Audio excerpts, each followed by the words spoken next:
Hello, good morning, welcome to my channel.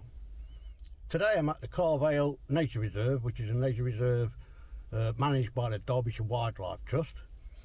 It's just to the west of Bolsover, in fact it's on the western outskirts of Bolsover. Now officially on the Derbyshire Wildlife Trust website it only lists one parking space, well one car park for it, which is at the Peter Fiddler Reserve, a local nature reserve that runs alongside Carr Vale. However, there is another unofficial car parking space that if you keep going into Bolsover and turn down the Villas Road, follow that all the way down to the bottom, where it takes a bit of a right turn up onto a track that's a bit potholy. Bottom of that, you come to a smaller car park there, which has probably got room for about 4 to 5 cars. 3 of us here at the moment, one of them taking 2 spaces. Yeah, so you know I'm safely parked. So anyway, let's see what we can find today.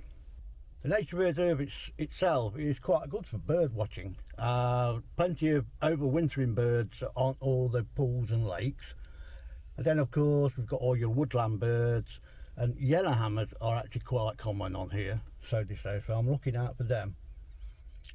So let's go and have a look.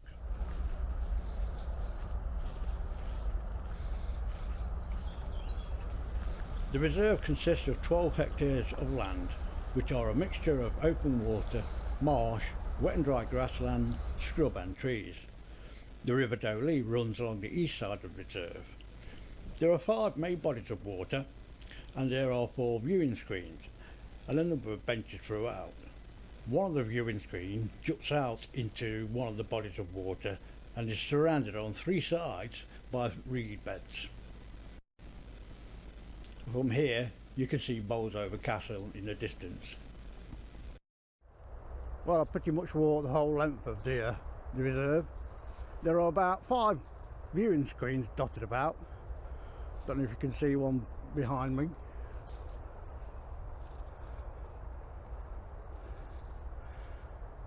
But today is it's a bit miserable. It's wet, very boggy on some of the paths. But walking along, I've seen a few things.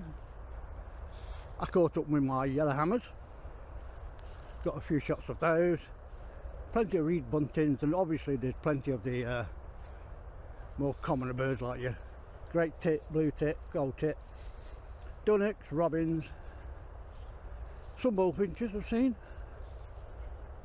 chaffinches as well, but that's about it. However, there is a promise that the sun might be coming out about 2 to 3 o'clock, which is about another hour. Looking over there, it does look a bit brighter, so I walk up to one of the viewing screens, which has got a seat inside, and you just sit there, and to the right there's a feeding table, and that's where all the birds have been coming to. Would be nice if I can get some yammers and reed buntings with some decent light. That would make the trip worthwhile. Obviously on a good day I do think it would be worthwhile. Quite a lot to see, a bit distant though. There's about 1, 2, 3, 4 pools here, and there's lots of sort of like overwintering birds. At the moment there are some western cattle egrets, but I've not actually seen them. Well, not close enough to get a picture or anything like that. They're a bit distant. But yeah, plenty of ducks, geese, swans. Seen, I think, was a goosander by the shape of it, but that was a way off. So, I'm going to take a little bit more of a walk now. See you later. Well, I'll come back to the viewing platform where the bird feeders are and where all the birds are. Mainly, I'm going to sit down for an hour here, you know, just see what happens. But my hands are a bit cold. What I can recommend is getting some of these, like gel packs. There's like a clicker inside, and when you click it, it starts to solidify. And as it solidifies, it warms up. Really useful in this kind of weather. So, I'm going to click. Well, I'm just nearly finished now, so I'm just having a bit of smoke and a cup of tea before I head off.